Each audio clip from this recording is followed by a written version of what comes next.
donc, pendant ces 3 jours, nous allons explorer notre fantôme salamandre. Nous allons explorer une matière qui a beaucoup à voir avec l'animal mythique qu'est la salamandre. Des 4 éléments, nous allons plonger dans le feu, en espérant que ce ne sera pas en suivant le modèle d'Empédocle, tel que Bachelard l'avait défini, quand l'amour du feu mène à s'y consumer. En tout cas, je ne nous le souhaite pas. J'aimerais aussi réactiver le souvenir d'un metteur en scène dont j'ai beaucoup aimé Le Malade imaginaire. Peut-être que certains parmi vous partagent ce souvenir, Marcel Maréchal, qui écrivait « Je n'ai pas retrouvé où », donc je ne vous donnerai pas la citation, mais je l'ai en tête depuis très longtemps. Le théâtre, c'est la vie portée au rouge. Eh bien, il me semble que la salamandre, c'est l'image du théâtre porté au rouge, le théâtre comme feu vivant. La salamandre, c'est un animal résilient, comme ne l'aurait sans doute pas dit Bachelard, animal capable de survivre dans le feu mortel. Le théâtre, ici ou là, et je pense à nos collègues brésiliens qui sont nombreux ici, le théâtre peut avoir à résister au feu mortel. Mais il sait y puiser sa résurrection, il sait y puiser ses forces pour mieux revivre. Alors cela ne veut pas dire, évidemment, qu'il nous faille nous souhaiter des catastrophes pour mieux faire renaître le besoin de théâtre, mais ne sommes-nous pas finalement tous emportés depuis quelques décennies donc en individus incertains, là je cite Ehrenberg, que nous sommes dans la fatigue d'être, je le cite toujours, entre individuation, pour ne pas dire individualisme, et risque de réification. Si telle est notre façon de regarder le monde comme il va aujourd'hui, et donc comment le théâtre peut dire ce monde, alors cela ne fait que redonner plus de nécessité à la salamandre après les explosions libératoires des années 70. Je pense que vous aurez compris pourquoi il y a des salamandres partout dans le programme et ailleurs. Que ces 3 jours, donc, soient l'occasion de porter un peu la vie au rouge, en nous donnant l'opportunité de partager la flamme de nos chandelles, pour continuer à citer Bachelard. Mais en théâtre, il ne s'agit pas de contemplation solitaire, le feu théâtral porte à des contemplations partagées, que nos réflexions nourrissent nos rêveries et que nos rêveries nourrissent nos réflexions. Alors, bien sûr, nous allons ensemble nous livrer à un certain nombre de remerciements. Alors, je tiens tout d'abord à remercier l'UMR Litéart, dont vous venez d'entendre parler, et son aide financière et humaine de fond. Merci, et je leur avais promis de les citer, et je tiens à le faire. Merci à Julie, Magali et Martine, et un merci tout particulier à Ludivine, qui a su faire en sorte que le repas festif du colloque le soit un peu plus. Je remercie aussi, vous me comprenez, je remercie aussi la métropole de Grenoble-Alpes, qui a bien voulu répondre favorablement à notre demande de subvention. Je remercie également l'association Théâtre à la Page, qui vous offrira la lecture théâtralisée finale. Et puis tous les participants de la table ronde de vendredi, tous ne sont pas encore là, mais je les remercie néanmoins, sachant que l'Hexagone vous a permis de bénéficier d'un tarif réduit pour le spectacle de ce soir. Par ailleurs, je tiens à remercier le ministère de l'Éducation nationale, en particulier Patrick Laudet, inspecteur général en charge du dossier théâtre, et Philippe Gallet, inspecteur général des enseignements et de l'éducation artistique, qui vous demandent tous deux d'excuser leur absence, mais qui seront présents lors des journées d'études de Paris, dont nous reparlerons, et qui ont manifesté leur grand intérêt pour ce colloque. L'éducation nationale est néanmoins représentée par Ludovic Léger, quelque part par là, voilà, donc qui représente le nouveau DAC de l'Académie, délégué académique à l'action culturelle, et donc qui participera à la table ronde de ce matin. Je remercie ensuite chaleureusement le ministère de la Culture en la personne de Patrick Zuzala, ici présent, qui également participera à notre table ronde de ce matin, qui va suivre la totalité de ce colloque et qui sera même accompagné par un de ses collègues la 3e journée. Merci à eux. Alors bien évidemment, je ne veux pas manquer de remercier chaleureusement tous les membres du GRET qui se sont investis dans ce chantier. Ils sont nombreux dans la salle, enseignants et doctorants. Et parmi eux, bien sûr, je remercie très fort Chantal Lepage, qui est assise à côté de moi. Nous avons beaucoup rêvé, beaucoup travaillé, beaucoup ri, parfois aussi, il faut le dire, nous avons eu un peu de mal à nous suivre, mais finalement le résultat est là, et en plus cela ne s'arrêtera pas à la fin de ces 3 jours. Je veux aussi dire ma dette à l'égard de l'ANRAT, Association nationale de recherche et d'action théâtrale, lieu ressource en matière de théâtre-éducation en France, présidé par Emmanuel de Marcy-Motta. Son bureau et son directeur, Philippe Guyard, qui est présent ici, et je le remercie, m'ont suivi et aidé dans ce projet multipartenarial. Merci aussi à Julia et à Stéphanie. La table ronde professionnelle de vendredi s'inscrit ainsi dans les rencontres de l'ANRAT, comme nous aurons l'occasion de le redire. Je ne voudrais pas oublier de remercier également les 18 membres du comité scientifique de plusieurs nationalités qui ont évalué avec rigueur et précision les très nombreuses propositions de communication que nous avons reçues, ce qui a permis de les enrichir et d'en faire réécrire certaines. Un grand merci amical et chaleureux, enfin, aux membres du comité d'organisation grenoblois, représentant l'ITEXTRA, qui n'ont pas ménagé leur peine pour que ce colloque se réalise au mieux, enfin, tout du moins jusqu'à maintenant, jusqu'à très tôt ce matin. Cela a commencé par l'appui financier nécessaire, et j'en remercie Nicolas. Je tiens à adresser un grand merci tout particulier à Corinne Frassetti-Peck, ma doctorante, qui s'est énormément investie et s'est occupée en particulier des inscriptions et réservations. Et ce n'était pas toujours une mince affaire. Merci aussi à Sylvie Faré pour son aide, comme elle dit, de petites mains, mais les petites mains sont nécessaires. Vos badges sont passés précisément par ces petites mains. Merci à Marie-Sylvie Claude, Bénédicte Choquy-Milsan et Jean-François Massol pour les autobiographies. Merci à Chiara en particulier pour la présence de ses étudiants et pour les ordinateurs. Merci à Jean-François Massol pour toute son expertise et ses petites mains de ce matin. Un grand merci enfin à Bénédicte Choquy-Milsan pour avoir organisé le recrutement de 3 étudiants de master de lettres, auxquels s'est ajoutée une étudiante d'art du spectacle, et je tenais à cette association. Et je remercie au passage ma collègue Séverine Bruzet. Ces 4 étudiants vont ensemble vous accompagner tout au long de ces 3 jours. Donc vous aurez l'occasion de les repérer. Je vous les présente au travers de leurs prénoms: Mohamed, Jeanne, Émilie et Anastasia. Merci à eux pour leur engagement. Et je cède maintenant la parole à Chantal pour ses propres remerciements.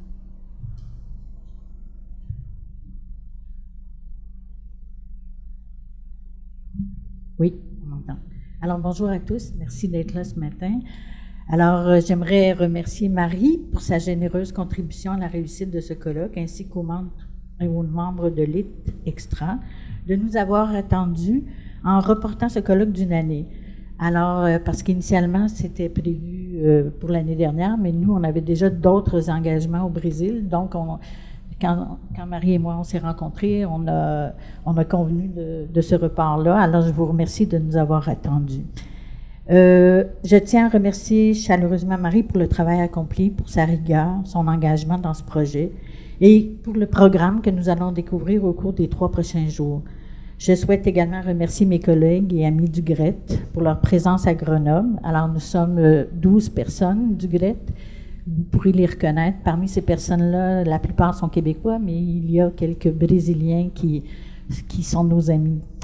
Alors, je souhaite je les remercie pour leur présence ici et leur soutien à ce projet ainsi qu'à la poursuite, parce qu'il y aura d'autres actions qui vont suivre, dont à Paris et à Montréal. Alors, nous allons aborder ensemble avec Chantal le récit de cette aventure qu'a représenté le colloque, et nous en avons tiré cette formule, une aventure partagée. Donc, ce colloque, il s'inscrit, comme Chantal l'a évoqué, dans un projet plus large, destiné à construire de façon pérenne un réseau de chercheurs et de professionnels intéressés par le renouvellement de l'enseignement du théâtre. Nous tenions à insister sur cette perspective et nous aurons l'occasion d'en reparler, en particulier vendredi. L'origine de ce colloque, donc, pour ce qui me concerne, ce que je vais présenter, du côté français. En fait, j'ai été amenée à faire ce petit bilan, si je compte, c'est finalement un terreau de plus de 20 ans et pour moi personnellement 30 ans. Je vais vous le présenter rapidement, mais bien évidemment très très succinctement. Je vais me permettre pour commencer d'évoquer une part de mon itinéraire professionnel, car il me semble emblématique de ce qui sera présenté tout à l'heure dans la première table ronde pour la France. Enseignante de lettres dans le secondaire, je suis devenue membre en 1989, ça ne me rajeunit pas, de l'ancêtre de l'actuel groupe de recherche Litextra, au moment où il était dirigé par Claudette Auriol-Boyer, grande prêtresse des ateliers d'écriture dans l'enseignement de la littérature. Vous allez comprendre pourquoi je cite ça. Or, très vite, ce groupe a inclus le théâtre dans ses objets de formation des enseignants.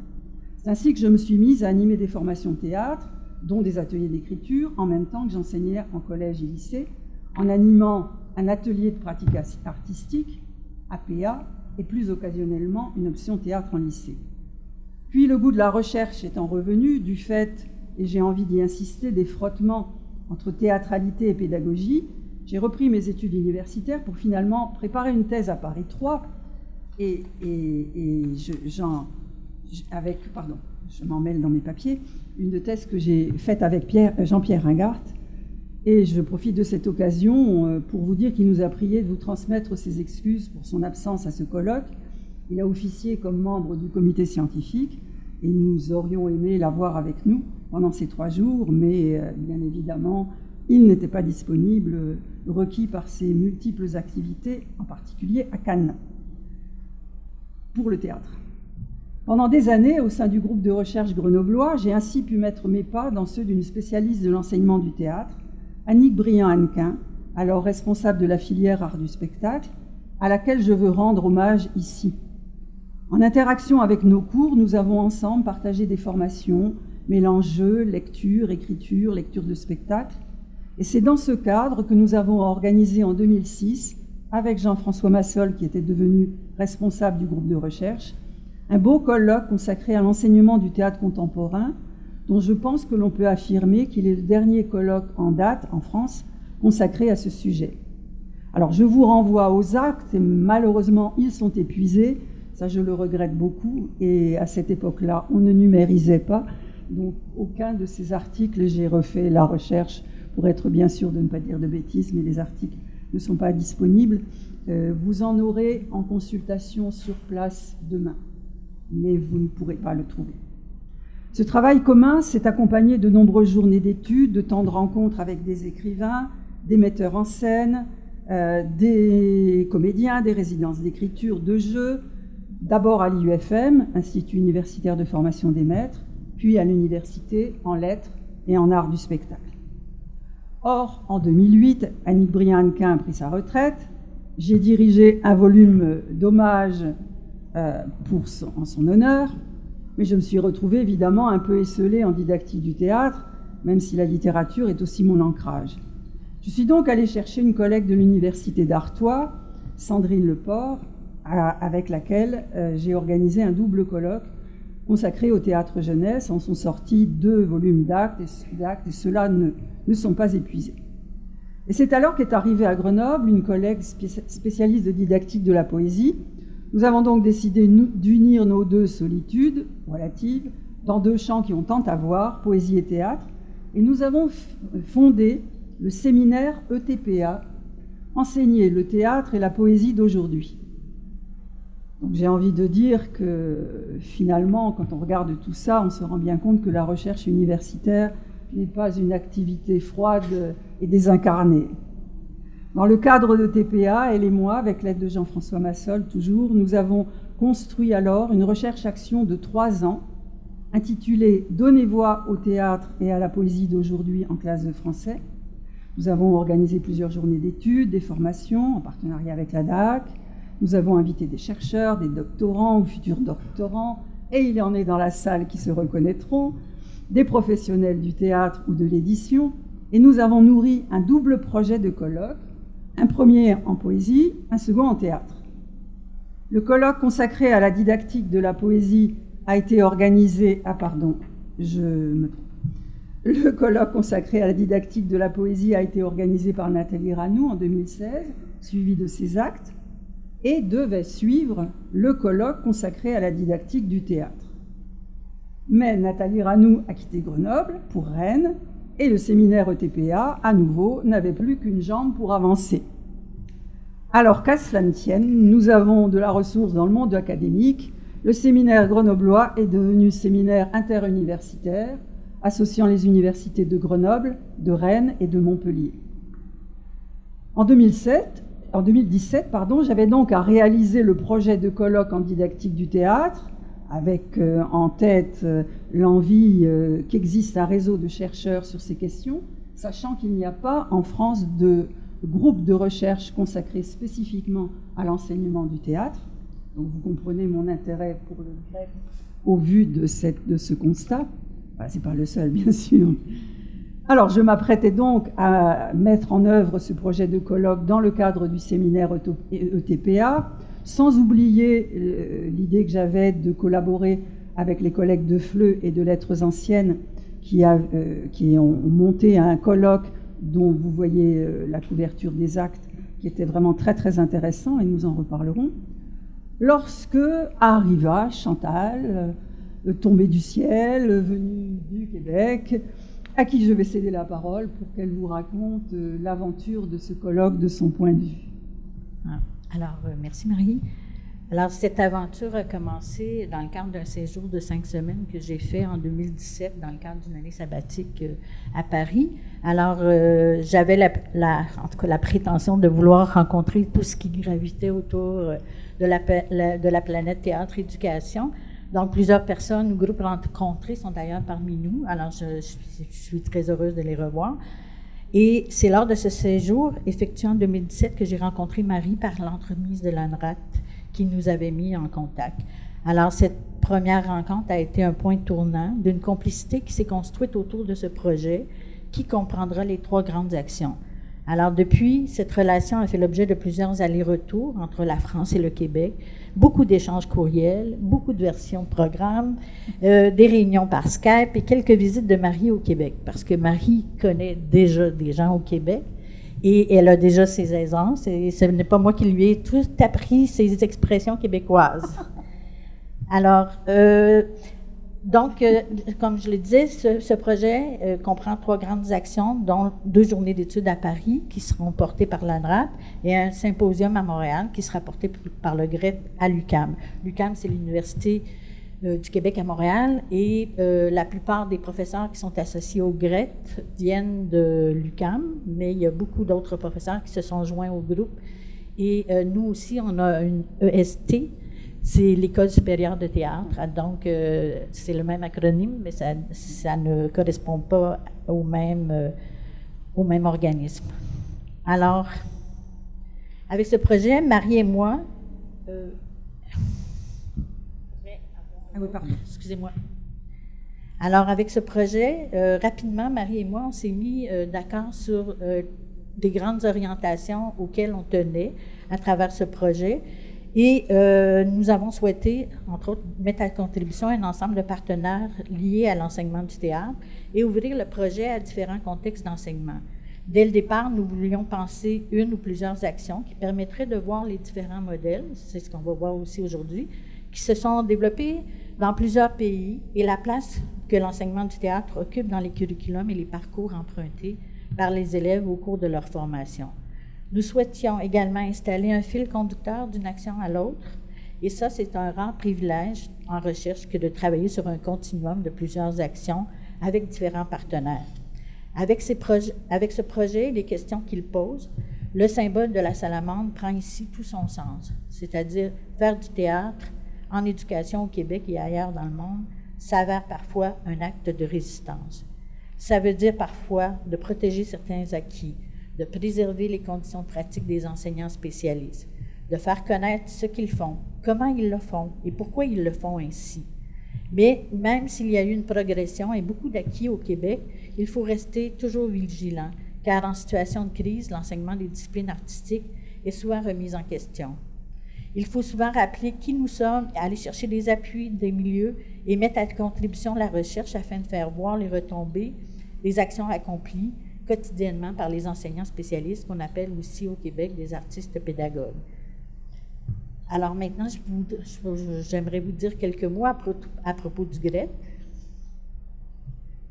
Oui, OK, Alors, le GRET, c'est un groupe de recherche en enseignement du théâtre qui a été fondé par des professeurs de la concentration en enseignement de l'École supérieure de théâtre. Et c'est ça. Donc, Marie et moi, on a eu une première rencontre. Rapidement, s'était installée une complicité. Et nous avons, c'est ça, je vous ai nommé les orientations tout à l'heure. Et là, le GRET, c'est un jeune groupe qui a été constitué en 2014, donc ça ne fait pas très longtemps, mais c'est une jeune équipe assez dynamique. Et au début, on avait un petit groupe, un petit noyau de professeurs de la concentration. Et depuis ce temps-là, les différentes activités scientifiques qu'on a mis en œuvre ont permis d'ouvrir à d'autres professeurs de d'autres universités au Québec et au Canada aussi, quelques-uns, il y en a ici dans la salle, et aussi à d'autres pays. Donc, ces activités scientifiques-là nous ont permis de faire ces contacts-là, et ces personnes-là sont devenues des amis du GRET ou des membres avec des statuts particuliers. Et ces statuts particuliers-là, selon comment les personnes, le type d'activité auquel ils participent, ils ont un statut particulier. Alors, les chercheurs du GRET ont défini des axes visant à solliciter la contribution d'une communauté de recherche et de pratique. Pour nous, Marie va en parler aussi tout à l'heure avec l'ANRAC, mais pour nous, c'est important d'avoir ce lien-là avec le milieu pratique et de faire un lien avec la recherche. Et la force de frappe du GRET repose sur la diversité des expertises de chacun de ses membres, que chacun de ses membres a su développer au regard des pratiques artistiques et pédagogiques et des liens qu'ils entretiennent avec leurs réseaux respectifs. Alors, les axes, après ça. Oui. Okay. Excusez-moi, j'y arrive.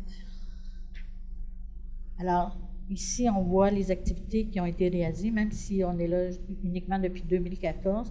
Il y a eu plusieurs activités scientifiques, dont des symposiums, des journées d'études. C'est le deuxième colloque auquel le GRET est associé. C'est ça. Donc, c'est un groupe jeune, mais qui comprend, on est plusieurs professeurs, juste à la concentration enseignement à l'École supérieure du théâtre, nous sommes 5 professeurs. Alors, cette année, on a eu la reconnaissance du groupe comme étant un des groupes de recherche de la Faculté des arts. Donc, ça veut dire aussi un petit soutien financier, mais quand même nécessaire à la survie puis au fonctionnement du groupe. Alors, nous allons passer maintenant à la présentation de l'argumentaire de ce colloque. Vous l'avez compris, je pense, nous avons essayé de construire un projet ambitieux, ouvrant la thématique au-delà de la seule dimension didactique qui était le projet initial, mais l'incluant. Et les contenus de ce colloque, comme vous l'avez vu dans le programme si vous avez eu l'occasion de le regarder de près, et comme vous le constaterez sans doute, les contenus sont très riches. Ce colloque, il faut le souligner, est aussi multipartenarial, nous l'avons dit, mais je crois qu'il faut y insister, avec les bénéfices du partenariat, particulièrement chers à l'ANRAC, mais aussi au GRET et à l'ITEXTRA, car l'ensemble se construit en lien fort avec des praticiens, des structures culturelles et associatives de Grenoble et d'ailleurs, ce dont témoignera la table ronde de vendredi. Alors, passons donc maintenant à l'argumentaire et aux axes qui ont été travaillés et rédigés ensemble par le GRET et moi-même lorsque nous avons travaillé ensemble, quelle que soit la manière, et en particulier lors de séances de travail au Québec. Alors, cet argumentaire, pardon, là je vais trop vite. Nous allons vous le présenter à 2 voix, donc je laisse à nouveau la parole à Chantal. Alors que des évolutions majeures ont eu lieu dans les années 70, tant dans le domaine des pratiques d'enseignement que dans le domaine de l'esthétique théâtrale, alors que la relation qu'entretient l'école avec les territoires et les collectivités sont là aussi en plein changement, il nous est apparu nécessaire de nous questionner aujourd'hui, dans un monde globalisé, marqué par les effets de la grande révolution numérique en cours, sur la place que peut et doit avoir l'enseignement du théâtre dans les écoles et dans les sociétés, en France, au Québec et dans d'autres pays, en confrontant les points de vue et les modèles issus des différentes cultures. Les bouleversements des années 70 reposaient sur des mouvements d'idées et d'actions de nature politique, idéologique et humaniste. C'est changer l'école pour changer le monde, c'était changer l'école par le théâtre. La réalité du théâtre dans le même mouvement posait des idéaux éthiques et politiques au cœur de la créativité théâtrale. On suivit des évolutions majeures en France, au Québec, au Brésil et ailleurs, revendiquant la place du théâtre dans l'enseignement du primaire au secondaire, mais dans les formes d'écartèlement entre les vertus pédagogiques et sociales du théâtre et ses nécessités plus directement artistiques. Faut-il aujourd'hui et comment différencier éducation artistique, enseignement artistique et éducation culturelle? Cette question sera une des problématiques à traiter dans ce colloque à travers les différents axes proposés. Un autre concernera la place à accorder au lien entre théâtre des siècles passés et théâtre contemporain. Quelle relation entre les pratiques d'enseignement du théâtre et les nouvelles formes scéniques? Quelle esthétique théâtrale dans ce contexte, y compris en lien avec la science? Quelle relation entre théâtre enseigné, théâtre professionnel et théâtre amateur? Le monde, structuré par des idéologies fortes, s'est en grande partie dissous. Pourtant, en ce début du XXIe siècle, émergent des formes nouvelles de théâtre engagé, dépassant la difficulté du théâtre occidental durant la seconde moitié du XXe siècle à faire de l'art après Auschwitz, suivant la réflexion d'Adorno qui a ensuite été reprise par Catherine Nogrette dans Paysages dévastés.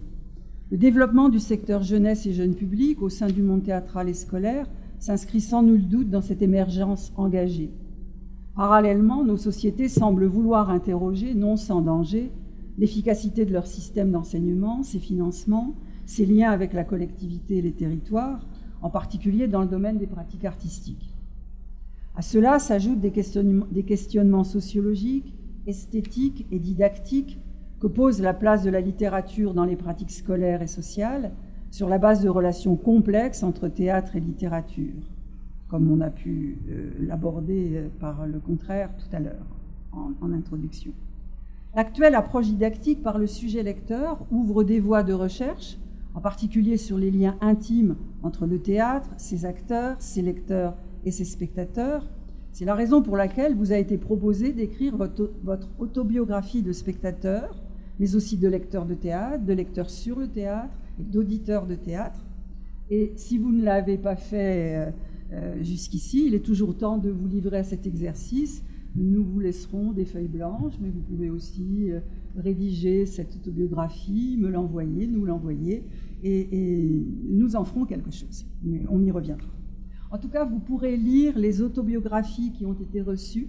Il y en a une bonne quinzaine, en consultant l'un des 3 classeurs mis à votre disposition dans le sas d'entrée de cette salle, et évidemment des classeurs aux couleurs de la salamandre. L'autre question transversale que soulèvera ce colloque peut se formuler ainsi. Quelle place peut-on donner à l'agentivité des œuvres et aux intensités de la réception? Là, je reprends le vocabulaire d'Yves Citon et de Marielle Massé, alors que les besoins d'ordre et de repères semblent revenir sur le devant de la scène sociale. Comment penser la créativité théâtrale en tenant compte, Comment penser la créativité théâtrale en tenant compte de ce contexte? Comment penser ensemble théâtre et citoyenneté, théâtre et valeurs, tant du côté de l'enseignement que du côté de la médiation? Vous le percevez sans aucun doute, l'argumentaire de ce colloque touche à de vastes questions.